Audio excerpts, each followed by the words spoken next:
Hello students, नमस्कार। स्वागत है आपका मेरे channel BKP ocean of mathematics पे। स्टूडेंट्स, जैसा कि आप लोगों को पता है कि कोविड-19 के चलते इस बार 10th बोर्ड का एग्ज़ाम नहीं हो रहा है। Due to increase in number of कोविड-19 cases, CBSE had cancelled the board exams for class 10 which were to be held from 4th May to 7th June 2021। तो आपके मन में ढेर सारे प्रश्न उठ रहे होंगे कि रिजल्ट कैसे बनेगा, कौन बनाएंगे, कैसे बनाएंगे और हमारा जो रिजल्ट आएगा उसमें हमें कितने मार्क्स मिलेंगे। इसके लिए सीबीएसई ने एक क्राइटेरिया डेवलप कर लिया है और उसी के आधार पे सभी स्कूल्स रिजल्ट तैयार कर रहे हैं। The result of class 10 have to be prepared on the basis of an objective criterion developed by board। तो आइए जानते हैं कि वो क्या क्राइटेरिया है जिसके आधार पे स्कूल्स रिजल्ट तैयार करना शुरू कर दिए हैं, कैसे तैयार कर रहे हैं और तैयार करने वाले कौन कौन से लोग हैं। सभी सब्जेक्ट 100 मार्क्स के होंगे, ये बात सबको पता होगी पहले से। पहले भी यही होता था कि 20 मार्क्स इंटरनल असेसमेंट के द्वारा दिया जाता था और 80 मार्क्स का बोर्ड एग्ज़ाम होता था। इस बार भी वही है, इसमें कोई चेंजिंग नहीं है। यहाँ टोटल मार्क्स 100 मार्क्स के होंगे, जिसमें कि इंटरनल असेसमेंट के द्वारा 20 मार्क्स दिए जाएंगे और एक्सटर्नल असेसमेंट के द्वारा 80 मार्क्स दिए जाएंगे। इंटरनल असेसमेंट के द्वारा 20 मार्क्स दिए जाते हैं, ये बात सभी लोगों को पता होगा। इसमें सब्जेक्ट इनरिचमेंट के 5 मार्क्स होते हैं, मल्टीपल असेसमेंट के 5 मार्क्स होते हैं, average of best of PT1, PT2, PT3 के भी 5 मार्क्स होंगे और पोर्टफोलियो के 5 मार्क्स होंगे। तो average of best of PT1, PT2, PT3 यानी कि ये जो 3 एग्ज़ाम हैं ऑनलाइन या ऑफलाइन मोड में हुए होंगे, तो इसमें जो भी बेस्ट 2 होगा उसका एवरेज लिया जाएगा और उसको 5 में कन्वर्ट किया जाएगा, यानी कि मैक्सिमम मार्क्स आपको यहाँ पे 5 मार्क्स ही मिलेंगे। सब्जेक्ट इनरिचमेंट के जो 5 मार्क्स है वो डिफरेंट एक्टिविटीज़ क्लासेस में होती रहती हैं। उस एक्टिविटी को आप कैसे करते हैं उसके आधार पे मैक्सिमम ये 5 मार्क्स आपको मिलेंगे। और मल्टीपल असेसमेंट, जैसा कि क्लास के दौरान बहुत सारे टेस्ट चलते रहते हैं, ओरल टेस्ट, क्लास टेस्ट और क्विज कंपटीशन सब होते रहता है, तो उसके आधार पे जो है ये 5 मार्क्स मिलेंगे। और पोर्टफोलियो में जैसे कि आपका अटेंडेंस कितना है, आपका क्लास वर्क होमवर्क आप कैसे कंप्लीट करते हैं, उसके आधार पे ये मार्क्स आपको दिए जाएंगे। तो टोटल 20 मार्क्स इंटरनल असेसमेंट के होंगे। If any school has not conducted any of the assessment mentioned here, then they can conduct online assessment such as quizzes, presentation, portfolios। Means कि यदि आपका स्कूल आपका असेसमेंट यहाँ पे जो लिखा हुआ है क्राइटेरिया, इस क्राइटेरिया पे आपका असेसमेंट नहीं हुआ है तो उनको ये असेसमेंट करना है ऑनलाइन के थ्रू, चाहे वो क्विज के फॉर्म में हो, प्रेजेंटेशन हो या पोर्टफोलियो के द्वारा हो। और उसके आधार पे जो भी मार्क्स आपको दिए जाएंगे वो 11 जून तक सीबीएसई पोर्टल पर अपलोड कर देना है। वहीं सबके दिमाग में चल रहा होगा कि 80 मार्क्स जो एक्सटर्नल असेसमेंट के द्वारा दिए जाएंगे वो किस आधार पर दिए जाएंगे। तो इसका डिस्ट्रीब्यूशन इस प्रकार है। पीरियडिक टेस्ट 1 के 10 मार्क्स होंगे, पीरियडिक टेस्ट 2 के 30 मार्क्स होंगे और प्री बोर्ड के 40 मार्क्स होंगे। टोटल ऐड करेंगे तो 40 + 30 + 10 यानी कि 80 मार्क्स हो जाएंगे।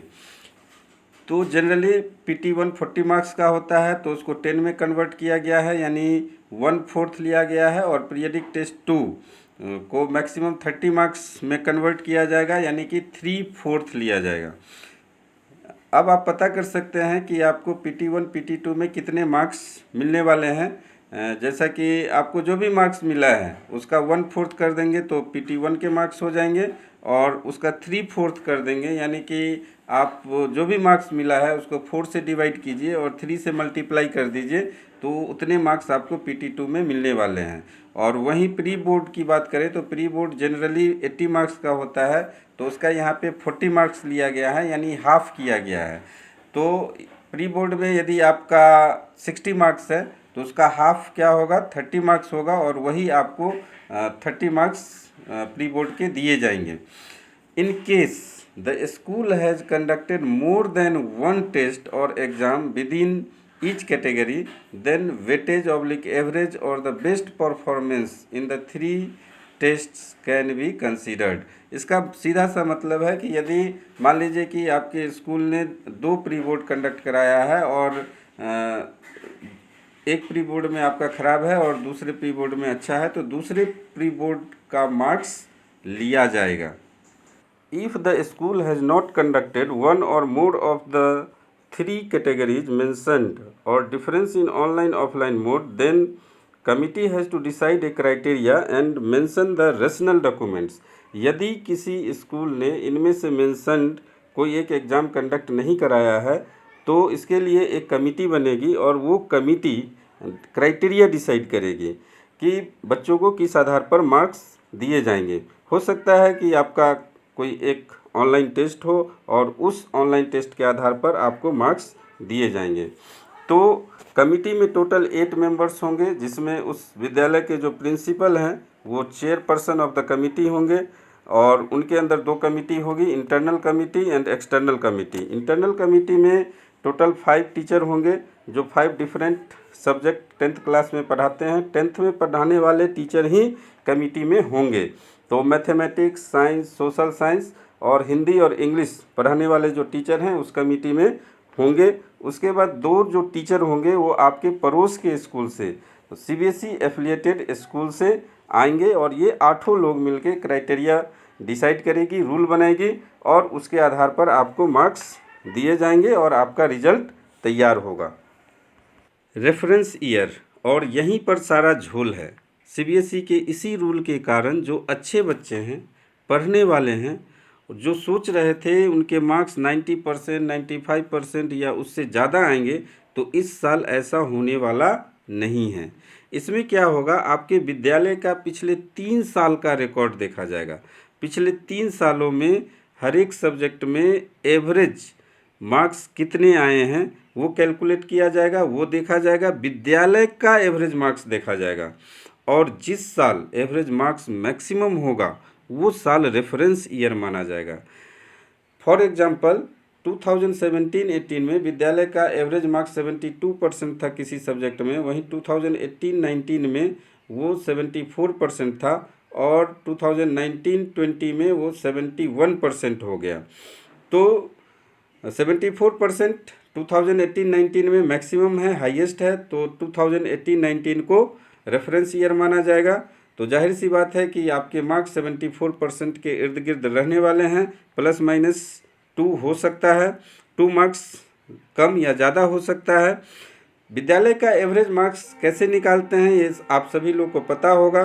तो इसमें कमज़ोर बच्चे का मार्क्स, मीडियोकर बच्चों का मार्क्स और ब्राइट बच्चों का मार्क्स लेते हैं और उसका एवरेज निकालते हैं। तो जाहिर सी बात है कमज़ोर बच्चे को फ़ायदा होगा और ब्राइट बच्चे को नुकसान होगा। हो सकता है इस पर बाद में विवाद हो। वैसे सीबीएसई का जो अभी तक का लेटेस्ट सर्कुलर है उसके हिसाब से कोई बच्चा अपने मार्क्स से संतुष्ट नहीं है तो वे बाद में ऑफलाइन एग्ज़ाम दे सकते हैं। और इस पर हम एक और वीडियो लाने वाले हैं कि ब्राइट बच्चे को कितना नुकसान होने जा रहा है और कमज़ोर बच्चे को कितना फ़ायदा होने जा रहा है।